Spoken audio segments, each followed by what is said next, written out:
Smart recovery, Nifty 13 point green में, bank Nifty थोड़ा सा बचा है 88 पॉइंट नीचे। आज के मेहमान सरवेन जी हैं। सरवेन जी नमस्कार। बहुत बहुत नमस्कार नीरज जी। क्या हाल है निफ्टी और बैंक निफ्टी का? नहीं देखिए, काफी ओवरसोल्ड हो गया था, तो जो लास्ट टाइम बात कर रहे थे कि भाई ओवरसोल्ड है और थोड़ा बाउंस तो डेफिनेटली आ सकता है, तो आई थिंक ये बाउंस जो चल रहा है आई थिंक 19,150 19,200 तक भी जा सकता है। तो जो इंट्राडे जो शॉर्ट टर्म वाले प्लेयर्स हैं जो 2 से 3 दिनों के लिए ट्रेड्स करते हैं, आई थिंक वहां पे बायस एक पुल बैक का रहेगा। तो एक ये पुल बैक जो चला है ये तकरीबन मुझे लगता है 19,200 तक जाएगा। निफ्टी स्पॉट की बात कर रहा हूँ, और बैंक निफ्टी में तकरीबन 43,500 43,600 तक जाएगा। ये महिंद्रा एंड महिंद्रा फाइनेंस में क्या करना है? अब देखिए, जब कॉर्पोरेट न्यूज एक्शन रहते हैं उस समय तो कोशिश करते हैं कि थोड़ा उसको एक दिन पचाने का मौका दे। तो आई थिंक एक दिन मैं चाहूंगा कि इसको थोड़ा सा पचाने का मौका दे दूं, और उसके बाद आज तो बहुत ज्यादा गिर गया है, तो यहाँ से नया तो कुछ नहीं बनेगा। But I think definitely setups weak हैं और वीकनेस थोड़ी और रहेगी, बट खाली उछालों में बेचने की राय है यहाँ पे। उछाल आए तो बेचने की राय है, नतीजे बाजार को पसंद नहीं आए। एसबीआई कार्ड्स के भी नतीजे बाजार को पसंद नहीं आए हैं, उसको भी बेचना है क्या उछालों पर? देखिए, यहाँ पे भी, यहाँ तो मैं कहूँगा थोड़ा सा अलग है सेटअप। यहाँ पे डेटा लिमिटेड है 2020 के बाद से, लेकिन सेटअप थोड़ा अलग है। और मुझे लगता है कि जब तक 650 680 के नीचे, बहुत ज्यादा उस सपोर्ट एरिया के नीचे जाके जब तक टिकता नहीं है, तब तक आई थिंक इस गिरावट में डैमेज जितना होना चाहिए था ऑलमोस्ट डन है। मे बी 720 के 710 और 720 के लेवल्स यहाँ आ सकते हैं, बट आई थिंक उन लेवल्स के आसपास मैं 680 के स्टॉप लॉस से यहाँ पे तो खरीदारी की राय दूंगा। ओके, चलिए सवाल जवाब लेते हैं। संजीव बंसल चंडीगढ़ से हमारे साथ जुड़े हैं। संजीव जी नमस्कार, बताइए सर। नमस्कार सर, मेरा क्वेश्चन बीएससी को लेकर है। बीएससी में जो डेवलपमेंट हुई है, ये जो इसकी जो नया प्लेटफॉर्म दिया है इन्होंने मंडे को, सेंसेक्स JFNO, उसके बारे कितना उसमें प्रॉफिट होने की उम्मीद है?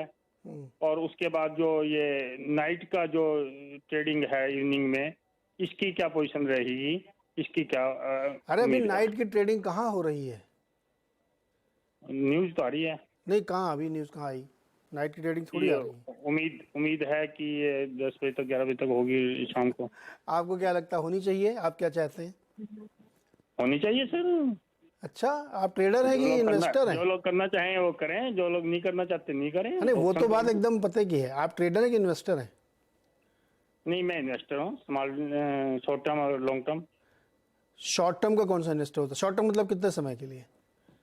जब भी प्रॉफिट मिले 20-25-30% का, और उसमें रिजल्ट ठीक नहीं आता। अरे भैया, तो इसमें सुनो बंसल जी, इसमें तो मिल रहा प्रॉफिट। बुक किया क्यों नहीं? इसमें 1180 लिया था, अभी देखो चल रहा है 88। तो इसीलिए नहीं किया कि इसके जो फ्यूचर है वो ब्राइट लग रहा है।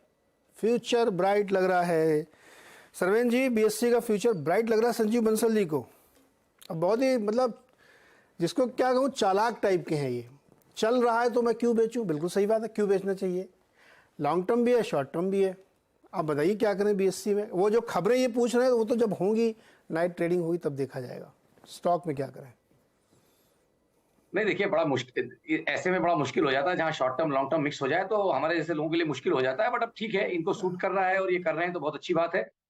थॉट यही है कि अगर चल रहा है और चलने देना चाहते हैं, जब ये एक थॉट है दिमाग में, तो उस समय ट्रेलिंग स्टॉप लॉस जो है वो बेस्ट आपके पास रणनीति होती है कि आप धीरे धीरे अपने लेवल्स को पीछे ट्रेल करते रहे और बाजार के एक सेफ डिस्टेंस में चलें, जहां पे किसी विप्सो में या किसी शॉर्ट टर्म सेटअप में आपको बाजार बाहर ना कर दे। तो एक safe stop loss, trailing stop loss जो मुझे इनके केस में बीएससी में दिखता है, वो तो भाई थोड़ा डीप आएगा और वो 1440 के आसपास आ रहा है। तो आई थिंक 1434 के stop daily closing stop loss से अगर बीएससी में ट्रेलिंग स्टॉप लॉस यूज करके बने रहना चाहते हैं तो बने रहें। इसमें इनका 25-30% मुनाफा भी लॉक हो जाएगा, और किसी कारणवश अगर बाजार में वीकनेस आई और स्टॉक उसके नीचे गया तो इनके थोड़े पैसे बन जाएंगे, और ऊपर अगर गया तो और अच्छी बात है, फिर इनके और पैसे बनेंगे। तो ट्रेलिंग स्टॉप लॉस फिलहाल यहाँ पे लगाएं 1434, और हर वीक उसको थोड़ा टाइट करते रहे, 10-15 पॉइंट 20 पॉइंट उसको हर वीक टाइट करते रहे। महीने में 270%। बंसल जी, जी, स्टॉप लॉस लगाएंगे? 1434। स्टॉप लॉस नहीं लगाएंगे सर, फॉर एवर रखने का मन है इस शेयर को तो। बीएससी को फॉरएवर रखेंगे? क्योंकि इसका जो कंसेप्ट है, इसका जो इनकम है, हाँ वो आने वाले टाइम में मेरे को लगता है कि और बढ़ेगी। लोगों का रुझान ट्रेडिंग में स्टॉक एक्सचेंज की तरफ बढ़ रहा है, हाँ, ट्रेडिंग की तरफ बढ़ रहा है। बहुत गुड। ट्रेडिंग की तरफ भी, इन्वेस्टमेंट की तरफ भी। बढ़िया भाई। मेरे अपने व्यूज हैं। आपके क्या एक्सपर्ट के व्यूज हैं? वो नहीं, मैं हमारे जानना एक्सपर्ट चाहूंगा। ने तो व्यू ये दिया है कि मार्केट में स्टॉक बहुत चल चुका है, तो चार्ट पैटर्न ये कहता है कि 1434 स्टॉप लगाना चाहिए, लेकिन अगर आप नहीं लगाना चाहते तो मत लगाइए। अभी चूंकि आपका स्टॉक 1800-1900 ऑलरेडी हो चुका है, मैंने बताया 6 महीने में 270% चल चुका है।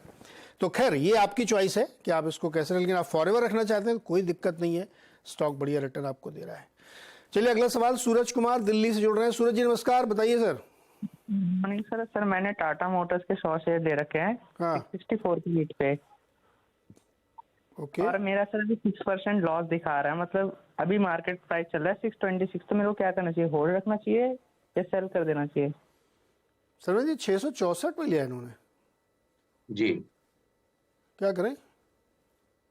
देखिए, एक मीडियम टर्म ट्रेंड जहां पे मैच्योर हो रहा है उस एरियाज में इन्होंने कहीं लिया है, तो इनको दायरा फिर यहाँ पे, अगर इनका दायरा अगर 12 महीने प्लस का है तो ये मान के चलें कि भाई तब इनकी थोड़ी कमाई हो सकती है। बट अगर 12 महीने प्लस से कम का होराइजन है तो आई थिंक मुझे यहाँ रिस्क लगता है, एटलीस्ट लगता है मुझे कि 550 530 ये लेवल स्टॉक के आ सकते हैं। जब बाजार अपने लंबे अवधि के 200 दिन के एवरेज को तोड़ चुका है, तो ये स्टॉक अभी आउट परफॉर्म कर रहा है, तो अगर किसी कारण से वीकनेस आती है तो एटलीस्ट वहां तक चला जाएगा। तो आई थिंक 550 के आसपास वो लेवल्स हैं। तो अगर इतना पेन ये झेलने को रेडी है किन्हीं कारणोंवश, अगर वो आता है तो आई थिंक ट्रेड में बने रहे, नहीं तो अन्यथा मेरे हिसाब से इस एरिया में इनको एक टाइट स्टॉप लॉस रखना चाहिए ताकि इनका नुकसान और ना गहरा है। और मेरे हिसाब से वो लेवल आएगा 614 के आसपास मुझे दिख रहे हैं। आई थिंक 613 का एक स्टॉप लॉस लगा लें यहाँ पे, और मेरे हिसाब से फिलहाल ट्रेड में बने रहें। उछालों में मेरी निकलने की राय रहेगी, क्योंकि मुझे लगता है कि मीडियम टर्म 650 670 उस एरिया में बहुत सेलिंग है डिलीवरी बेस्ड। तो डिलीवरी बेस्ड सेलिंग के सामने मुझे नहीं लगता कि आपको खड़े रहना चाहिए। जब तक 670 675 का डिसाइसिव ब्रेकआउट नहीं होगा, नई ट्रेंड यहाँ पे इमर्ज होकर नहीं आएगी। ये आपका टाइम वाइज आपको पीसता रहेगा, और रेंज यही रहेगी तकरीबन फिलहाल के लिए, मैं जो समझ पा रहा हूँ 550 से लेकर 670 तक। जी तो ये राय है आपकी टाटा मोटर्स पे, आपको इस तरह से ध्यान रखना है, 613 का स्टॉप लॉस लगाना है। अगला सवाल है दिल्ली से काशिफ का। बताइए काशिफ, क्या सवाल है? जी good morning sir. Good morning sir मेरे पास 40 शेयर्स है पेमेंट्स के 1800 के भाव पे। ओके, क्या करना चाहते हैं? मैं उसको लॉन्ग टर्म के लिए रखना चाहता हूँ 1 से 2 साल, तो मुझे उसका व्यू लेना था आपका। लॉन्ग टर्म के लिए रखना चाहते हैं 1 से 2 साल के लिए, बताइए सरवन जी क्या किया जाए?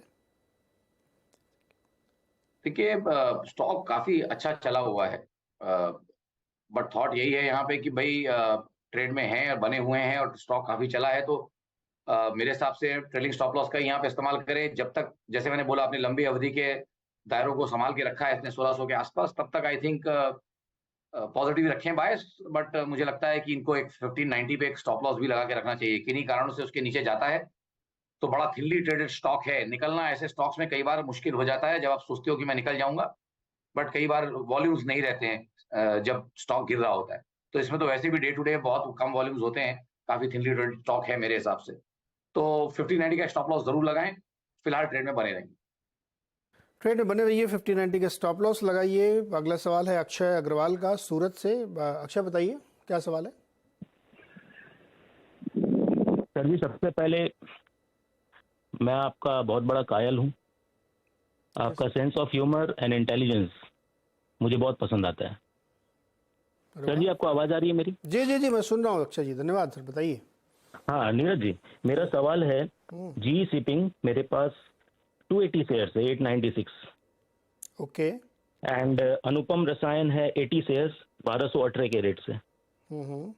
इन दोनों के बारे में मुझे गाइडेंस चाहिए लॉन्ग टर्म के हिसाब से।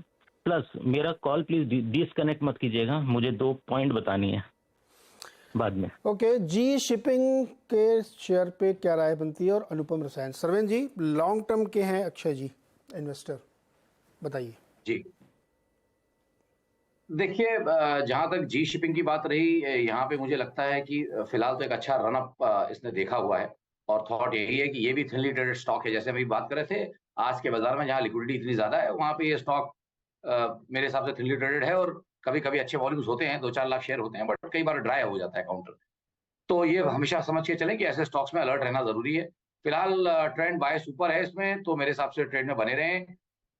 एक ट्रेलिंग स्टॉप लॉस ज़रूर रखें इसमें और मेरे हिसाब से वो लेवल्स तकरीबन आ रहे हैं 720 के आसपास। तो आई थिंक 718 के आसपास कहीं एक इसमें एक ट्रेलिंग स्टॉप लॉस रखें जी में और मेरे हिसाब से ट्रेड में फिलहाल बने रहें, क्योंकि जिस तरह से इन्होंने बताया कि इनका दायरा जो है वो लंबी अवधि का है। ओके, लंबी अवधि का है तो बने रहिए, खाली बहुत ऊंच नीच हो तो वो स्टॉप लॉस एक कॉशन के लिए। और दूसरा स्टॉक है अनुपम रसायन। इसकी हिस्ट्री बहुत लंबी नहीं होगी, लेकिन फिर भी 2 साल 3 साल की तो होगी कम से कम। 1218 रुपये पे है, 80 शेयर। देखिए ये स्टॉक तो फिलहाल एक करेक्शन कंसोलिडेशन जो आप बोलिए उसमें है और एक multi quarter multi month correction चल रहा है, तो ऑलमोस्ट 9-12 महीने हो गए हैं यहाँ पे। थॉट यहाँ पे यही है कि फिलहाल तो एक उछाल का तो उम्मीद यहाँ पे बिल्कुल बनती है और एक उछाल डेफिनेटली आएगा। अब वो इनके प्राइस तक पहुंचेगा कि नहीं 9 से 12 महीनों में वो कहना थोड़ा मुश्किल है, बट आई थिंक 800 साढ़े 800 के आसपास अच्छे सपोर्ट्स हैं, तो एक अच्छा उछाल इसको 1050 तक लेके जा सकता है। फिलहाल जितना लिमिटेड डेटा में मेरा यही व्यू निकल के आ रहा है। ओके, तो अनुपम रसायन। अच्छा, केमिकल इंडस्ट्री की एक बात मैं बता दूं, अभी सारी केमिकल इंडस्ट्री में बॉटमिंग आउट हो रहा है प्राइसिंग के हिसाब से, उनके जो प्रोडक्ट प्राइसिंग है उसमें। दूसरा, रेट ऑफ इंटरेस्ट बहुत बड़ा है ग्लोबली, और आपको मालूम ज़्यादातर केमिकल वाली कंपनीज की एक्सपोर्ट आय होती है, तो वर्किंग कैपिटल की थोड़ी सी टाइटनेस है। जैसे ही ये रेट ऑफ इंटरेस्ट ईज होगा, वैसे इन कंपनियों को बहुत फ़ायदा होने वाला है। कब होगा मुझे नहीं पता, लेकिन केमिकल सारी कंपनियों की लगभग दिक्कत यही है कि एक्सपोर्ट आय है और वो थोड़ा सा टाइट चल रही है इस समय। अनुपम रसायन ने एक एक्विजिशन भी किया था, बहुत इंटरेस्टिंग एक्विजिशन था। तो खैर इस पे बने रहिए, लॉन्ग टर्म के लिए कोई दिक्कत नहीं यहाँ पे। अक्षय जी, आप कुछ बताना चाह रहे थे, बताइए। Yes, Neeraj sir. Being a resident of India, being a teacher and an investor, मैं 2 कंसर्न बहुत मेरे लिए इम्पोर्टेंट है। एक तो ये जो मिडिल क्लास जो सेक्टर को हम लोग बिलोंग करते हैं, मैं खुद मिडिल क्लास से हूँ। हम जानते हैं कि हम कैसे तैसे फंड को अरेंज करते हैं, इन्वेस्ट करते हैं कि कुछ इधर से अपने को रिटर्न आ जाए। और मैं एक टीचर हूँ, मैं बच्चों को पढ़ाता हूँ, तो अपने मिडिल क्लास जो हैं इनको बहुत मार झेलनी पड़ रही है सर। हर बात पे टैक्स है, हमारे लिए कोई रिलीफ नहीं है। तो मैं चाहता हूँ गवर्नमेंट कुछ करे, क्योंकि आपका नेशनल चैनल है। हम कैसे तैसे फंड का जुगाड़ करते हैं, अरेंज करते हैं, इनकम टैक्स दो, हर चीज पे जीएसटी दो, गुड्स सर्विस कुछ खरीदो जीएसटी दो, टोल टैक्स दो, मतलब हमारे लिए कोई रिलीफ ही नहीं है सर। एक lower section of the society के लिए, एक higher section of the society के लिए, मिडिल क्लास को बहुत मार झेलनी पड़ रही है सर। एंड सेकंड थिंग, हमारे देश का जो एजुकेशन सिस्टम है, बीइंग ए टीचर मैं बताना चाहता हूँ, यहाँ पे मल्टीपल ब्रीड्स ऑफ स्टूडेंट्स को जनरेट किया जा रहा है। CBSE board, ICSE board, state board, Gujarat board, international board. आप समझो ना कि एक ही बच्चा क्लास 10 का है, वो अलग अलग बोर्ड से पढ़ रहा है, अलग अलग उनकी पोटेंशियल है। और सेम सीबीएसई स्कूल जो होते हैं 2, वो भी करिकुलम अलग फॉलो करते हैं, उनके पब्लिकेशंस बुक्स अलग होते हैं। मतलब बहुत प्रॉब्लम होती है sir being a teacher. And बच्चों का अपने कंपेयर नहीं कर सकते हैं। 2 बच्चे बोर्ड पास किए हैं, लेकिन उनका पोटेंशियल में बहुत डिफरेंस आ रहा है सर। तो अच्छा ये जी, सरकार को देखनी चाहिए। बिल्कुल आपने जो पॉइंट रेस किए हैं, और ये चैनल चूंकि इस समय लाइव है तो करोड़ों लोग सुन रहे होंगे, और आई होप कि गवर्नमेंट के लोग भी देखते हैं, वो भी सुन रहे होंगे, और दोनों ही पॉइंट आपके बहुत वैलिड है। थोड़ा टैक्स स्लैब को थोड़ा इंक्रीज करना चाहिए सर। हमें बहुत झेलनी पड़ती है। टैक्स स्लैब को डिक्रीज करना चाहिए, इंक्रीज नहीं। हाँ, घटाना चाहिए, घटाना चाहिए सर। हाँ ठीक है। तो अच्छा जी, इस दोनों पॉइंट आपके बहुत वैलिड है, और आवाज़ अड्डा जो हमारा शो, उस पर हम इन सब चीज़ों पर कई बार रेज भी करते हैं, और ये बात से मैं आपकी सहमत हूँ कि मिडिल क्लास के ऊपर महंगाई की मार है, हाई टैक्स की मार है। अब चूंकि ऐसा सिस्टम बना हुआ है कि उसमें हम झेलना, और ये वॉइस मैंने लगातार रेस की है, बजट के दौरान भी जो हम शो करते हैं उसमें भी हम रेस करते हैं। और जो दूसरा पॉइंट आपका है, उससे मैं 1000 पॉइंट सहमत हूँ कि जो अलग अलग तरह तरह के बोर्ड चलते हैं ना, इससे बहुत डिस्क्रिमिनेशन होता है। इसका सबसे अच्छा एग्जाम्पल है कि दिल्ली विश्वविद्यालय के आप किसी कॉलेज में एडमिशन लेने जाइए, तब आपको समझ में आता है कि मार्किंग की वजह से आपको कई बार एडमिशन नहीं मिलता, भले ही आप कितने ब्रिलियंट हो। तो ये भी आपका बहुत वैलिड पॉइंट है। आई होप कि हम लोगों की जो छोटी सी चर्चा हुई है, इसको ज़रूर सुन रहे होंगे, इस पर आगे कुछ काम होगा, और मुझे लगता है ये गवर्नमेंट डेफिनेटली इस दिशा में कुछ करेगी। अच्छा जी, बहुत शुक्रिया ये पॉइंट रेस करने के लिए, अपनी बात रखने के लिए। चलिए अगला सवाल एक और ले लेते हैं फटाफट। राहुल जी हमारे साथ जुड़ रहे हैं दिल्ली से। राहुल जी नमस्कार, सवाल बताइए सर। नमस्कार नीरज जी। जी मेरे पास एजीएस ट्रांजेक्ट के 585 शेयर हैं 97 के भाव पे। तभी इसमें क्या करना चाहिए? और साथ ही टेक महिंद्रा के 40 शेयर हैं 1485 के भाव पे। ओके, ये एजीएस तो अभी हाल फिलहाल की लिस्टिंग वाला है ना? हाँ सर, ये पिछले 22 में लिस्टिंग हुई थी। 22 में। चलिए पहले टेक महिंद्रा लेते हैं। सरवेन जी, टेक महिंद्रा 1485 पे लिया है, अभी चल रहा है कितना टेक महिंद्रा का भाव? 1124। बताइए क्या करें टेक महिंद्रा में? देखिए, मैंने शोज पे कई बार ये चीज दोहराई भी है कि भाई निफ्टी आईटी का ही जो पुल बैक था वो कहीं खत्म हो गया है, और वो इस बार आई थिंक प्रेशर अब सब तरफ क्लियर कट दिख रहा है। तो मुझे लग रहा है जब ब्रॉड इंडेक्स ही अंडर परफॉर्म करने वाला है तो स्टॉक्स भी धीमे धीमे, कम ज्यादा में भी, बट अंडर परफॉर्म ही करेंगे। तो मुझे अभी भी लगता है टेक महिंद्रा में कि भाई उछालों में मेरी राय निकलने की रहेगी। अब यहाँ तो मैं इनको यहाँ से नहीं बोल सकता, बट इनके कॉस्ट के आसपास आवे या उससे 50-100 ऊपर नीचे, तो इनको मेरे हिसाब से उछालों में यहाँ से निकलना चाहिए। अभी यहाँ पे मुझे नहीं लगता 9-12 महीने पैसे बनेंगे इस सेक्टर में। ओके, और एजीएस ट्रांजेक्ट, हालांकि हिस्ट्री बहुत नहीं लंबी होगी, लेकिन फिर भी राय मिल जाए। नहीं, माफी चाहूंगा नीरज जी, बहुत कम डेटा है और जहाँ से खाली गिर ही रहा है, कुछ ऐसा कर तो रहा नहीं है स्टॉक। 97 में इन्होंने लिया और लगातार वहां से, अरे 97 से 61 आ गया, अच्छी खासी मतलब गिरावट है, मतलब 30-35% की। राहुल जी, इसको मैं किसी फंडामेंटल गेस से लूंगा, क्योंकि चार्ट पे बहुत छोटा का चार्ट होता है ना, तो फिर उसमें राय देना बड़ा मुश्किल होता है, तो इसलिए इसको छोड़ देते हैं। किसी और फंडामेंटल एनालिस्ट से हम लोग इस पर डिस्कस जरूर करेंगे, इसमें कोई शक नहीं है हमारा। और यूट्यूब हमारा जो लाइव होता है हम उसमें भी बातचीत करने की कोशिश करेंगे। तो ये 2 स्टॉक थे जिसमें राहुल जी की राय थी। सरवेन जी, आज थोड़ा छोटा रखते हैं। बहुत बहुत शुक्रिया हमारे साथ जुड़ने के लिए, बातचीत करने के लिए और दर्शकों की मदद करने के लिए। एक छोटा सा ब्रेक, और ब्रेक के बाद आपको सुनाएंगे अश्विन वैष्णव जी की एक छोटा सा इंटरव्यू, जिसमें वो बता रहे हैं 6G की हमारी क्या तैयारी है टेलीकॉम सेक्टर की।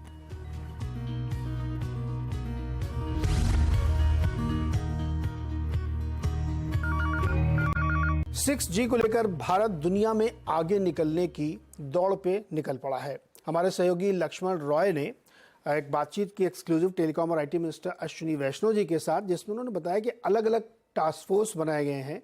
साथ ही 200 से अधिक पेटेंट भारत अपने नाम करा चुका है, और सेमीकंडक्टर मैन्युफैक्चरिंग को लेकर भी वो काफ़ी बुलिश हैं। आइए सुनते हैं इसको।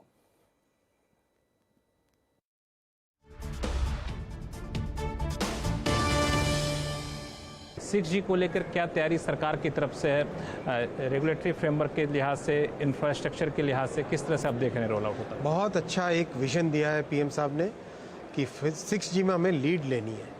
6G आज दुनिया में एक चर्चा का विषय है और एक डेवलपमेंट का विषय है। अगले 4 से 5 वर्षों में 6G डेवलप होगा, तो सही समय है कि हम उस जर्नी में भाग लेना चालू करें, डेवलपमेंट के प्रोसेस में चालू करें। इसीलिए सबसे पहले प्रधानमंत्री जी ने भारत 6G विजन लॉन्च किया। खुशी की बात है, उस 6G vision, Bharat 6G vision को ITU ने भी एक्सेप्ट किया। फिर भारत 6G अलायंस बनाई, जिसमें एकेडमिया, रिसर्चर्स, इंडस्ट्री, गवर्नमेंट सब साथ मिलकर काम कर रहे हैं। पूरे के पूरे 6G के डेवलपमेंट को 5-6 बड़े बकेट्स में डिवाइड किया है। Antenna systems, equipment systems, software में क्या चेंज होगा, हर तरह की वेव फॉर्म में क्या आएगा, टेराहर्ट्ज पे करना है क्या काम करेंगे, 2 टेस्ट बेड बना रहे हैं, ऑप्टिकल का उसमें क्या रोल रहेगा। इन सब चीज़ों को एक कॉम्प्रिहेंसिव वे में देख के अलग अलग लोगों को अलग अलग जिम्मेदारी दी गई है। तो अलग अलग टास्क फोर्स अलग अलग चीज़ों पे काम कर रही है। तो इस तैयारी से कि जब 2026-27 तक जब 6G का फॉर्म लेना चालू हो, तब भारत उसमें एक बड़ी शक्ति की तरह उभरे। आप देखो ITU में अगर आप पूरे इसकी जर्नी देखते हो, 5G में पहली बार भारत के इंटेलेक्चुअल प्रॉपर्टी राइट्स IPR को रिकॉग्नाइज हुआ। 5G के स्टैंडर्ड्स में भारत की ब्रेन, टैलेंट, भारत की इंजीनियरिंग उसमें जुड़ी, पहचान बनी। अब 6G में लीड लेनी है, इसीलिए जल्दी शुरुआत कर दी। 200 से अधिक पेटेंट हो चुके हैं। टेलीकॉम इक्विपमेंट हो, सेमीकंडक्टर हो, वहाँ पे हम लोगों ने काफ़ी पहले से कोशिश शुरू की, प्रोडक्शन लिंक्ड इंसेंटिव स्कीम लाया, उसका नतीजा अब तक कैसा दिख रहा है? जो कई सेक्टर है जहाँ पे चैलेंजेस हैं पीएलआई में, सेमीकंडक्टर और टेलीकॉम इक्विपमेंट में कैसा? बहुत अच्छा। टेलीकॉम इक्विपमेंट में आप देखो 6000 करोड़ से ज़्यादा के एक्सपोर्ट हो गए, करीब 2500 करोड़ के इन्वेस्टमेंट हो गए, करीब 32 कंपनियां हैं जो नए मैन्युफैक्चरर बन के उभरी है। वैसे ही सेमीकंडक्टर में 1.5 साल के शॉर्ट पीरियड में पहली फैक्ट्री का कंस्ट्रक्शन स्टार्ट हो गया और 2 नए प्रपोजल बहुत अच्छी एडवांस स्टेज में, तो बहुत ही अच्छी प्रोग्रेस है। देखो भारत में जिस तरह से एक stable policy, stable government, stable policy और एक ट्रांसपेरेंसी के साथ काम करने का मोदी जी ने गवर्नेंस का जो नया मॉडल दिया है, उस मॉडल से दुनिया में भारत एक ट्रस्टेड वैल्यू चेन पार्टनर बन के उभरा है।